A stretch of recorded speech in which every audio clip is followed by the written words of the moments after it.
జై తెలంగాణ. తెలంగాణలో ఉన్నటువంటి ఏకైక అతిపెద్ద నది గోదావరి.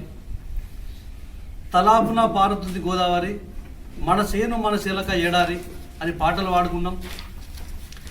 ఇచ్చంపెల్లితోటి ముచ్చట్లు ఆడింది, ఎల్లం పెళ్ళి నాకు చెల్లెలన్నది, పెనుగంగమ్మతో పెరవేసుకున్నది, దుమ్మగూడెం కాడ అమ్మాయి నిలిచింది, అమ్మాయి బిడ్డల్ని ఆదుకోలేక గోదారమ్మ, వరదలైపోతున్నని వలవల ఏడ్చింది గోదారమ్మ అనే పాటలు పాడుకుంటూ అప్పుడు కేసీఆర్ గారి నాయకత్వంలో, ఇక్కడటువంటి కోరికంటి చంద్రన్న గారి నాయకత్వంలో ఉద్యమాలు చేయడం జరిగింది.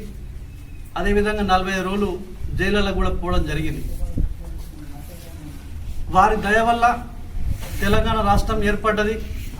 ఏర్పడ్డ తర్వాత నీళ్ళన్నీ కూడా కాళేశ్వరం ప్రాజెక్టు కట్టించి డ్యాములు ఏర్పాటు చేసి రాష్ట్ర వ్యాప్తంగా నీళ్లు వేయడానికి శ్రీకారం చుట్టడం జరిగింది. ఎక్కడ చూసినా కూడా గోదావరి పరివాహక ప్రాంతం మొత్తం కూడా నిండు కుండలాగా ఉండేది. దాని ద్వారా మిషన్ కాకతీయ ద్వారా చెరువులన్నీ, తాంబాల లాంటి చెరువులన్నిటి కూడా వాటిని కూడా మిషన్ కాకతీయ ద్వారా డెవలప్ చేసి ఇక్కడటువంటి గోదావరి నీళ్ళన్నింటినీ కూడా తీసుకుపోయి చెరువులల్లో నింపడం జరిగింది. తద్వారా భూగర్భ జలాలు పెరిగినాయి, బోర్లేసుడు బంద్ చేసిండ్రు. తర్వాత నీళ్ళని కూడా రైతులందరూ కూడా సుఖ సంతోషాలతోటి పంటలన్నీ కూడా పండించుకోవడం జరిగింది. ఆ తర్వాత ఒక వీరే కాకుండా మత్స్య పరిశ్రమ కూడా మంచిగా ఉండాలని గంగపుత్రులు కావచ్చు, ముదిరాజు బిడ్డల కోసం వారికి ప్రోత్సాహకాలు ఇచ్చి అందులో గోదావరిలో చేప పిల్లలను కూడా పోసి వారికి మోపెడ్లు కానీ అదేవిధంగా వారికి ఏ బండ్లు అంటే ఆ బండ్లు కూడా ఇచ్చి మత్స్య పరిశ్రమ కూడా సహకారం చేయడం జరిగింది.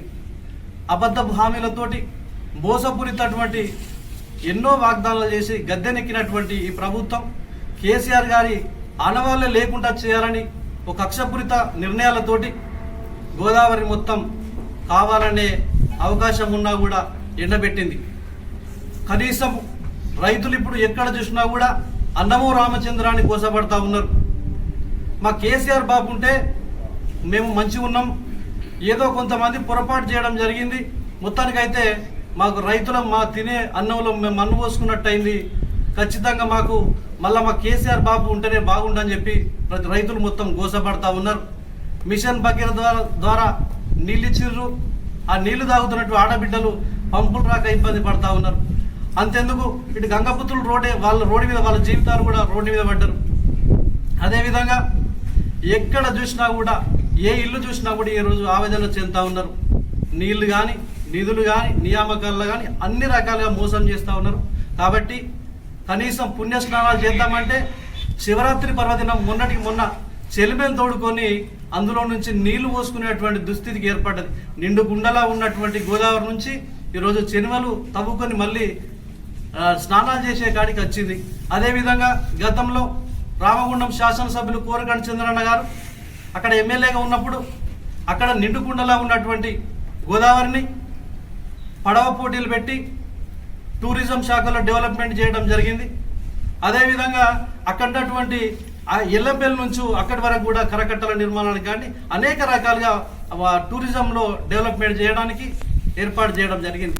కానీ మేమైతే ఏదైతే మా కళ్ళ ముందుగా ఒక ఉద్యమకారునిగా చెప్తా ఉన్నాం, ఎండిన గోదావరి కోసం కొట్లాడినాం. నిండు కుండలా తయారు చేసినటువంటి కేసీఆర్ గారి దేవాల నిండు కుండలా ఉన్నటువంటి గోదావరిని చూసినాం. మళ్ళీ ఒక ఉద్యమకారుని ఈరోజు ఆవేదన చెందుతా ఉన్నాం. ఈ మా కళ్ళ ముందంటే మళ్ళీ ఇట్లాంటి దుస్థితి వచ్చిందని చెప్పి, ఇట్లాంటి ఇబ్బందికర పరిస్థితులు చూస్తున్నామని చెప్పి మేమందరం, మాతో పాటు ఇక్కడ ఉన్నటువంటి పెద్దపల్లి జిల్లా నాయకులు ఉప్పురాజ్ కుమార్ కానీ, కరీంనగర్లో కొంతమంది నాయకులు కానీ మేమందరం కలిసి ఒక అనుకొని గోదావరి కడ నుంచి పాదయాత్రగా మేము ఎర్రవెల్లికి పాదయాత్రకు శ్రీకారం చుట్టడం జరిగింది.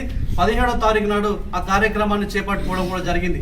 దీనికి అన్నగారిని కూడా మేము కోరినాం, అన్న మేము 17వ తారీఖు నాడు ఈ కార్యక్రమాన్ని మేము తీసుకున్నాం, దానికి మీరు తప్పకుండా మీరు వచ్చి ప్రారంభం చేయాలని కోరిన వెంటనే వారు కూడా స్పందించారు. ఈ కార్యక్రమాన్ని చాలా పెద్ద ఎత్తున చేయాలనుకోవడం జరిగింది. దీన్ని మనం వారి దృష్టికి కేసీఆర్ గారి దృష్టి మన కేటీఆర్ గారి దృష్టికి పైదాకా తీసుకుపోవడం జరిగింది. ఈ కార్యక్రమాన్ని మాకు మద్దతుగా మేము చిన్న ఒక 25 సంవత్సరాల బీఆర్ఎస్ పార్టీ వార్షికోత్సవాలు జరుగుతున్న సందర్భంలో 25 మందితోటి ప్రారంభం చేద్దాం అనుకున్న ఈ కార్యక్రమానికి సుమారుగా వందలాది మందిగా తరలి వచ్చేలాగా మాతో పాటుగా మాకు సహకరించినటువంటి కోరికంటి చంద్రన్న గారికి, అదేవిధంగా రామగుండంలో ఉన్నటువంటి నాయకత్వానికి మొత్తం కూడా ధన్యవాదాలు తెలియజేస్తా ఉన్నాం. తప్పకుండా ఈ కార్యక్రమాన్ని మీరందరూ కూడా మాకు సహకరించి తప్పకుండా ఎర్రవెల్లి వరకు కేసీఆర్ గారికి ఇక్కడ ఉన్నటువంటి సమస్యలు మొత్తం వివరించడానికి మాతో పాటు ప్రతి ఒక్కరు పెద్దపిల్ల జిల్లా మొత్తం కూడా ప్రతి ఒక్క ఉద్యమకారుడు కానీ రైతులు కానీ ప్రతి ఒక్కరూ మాతో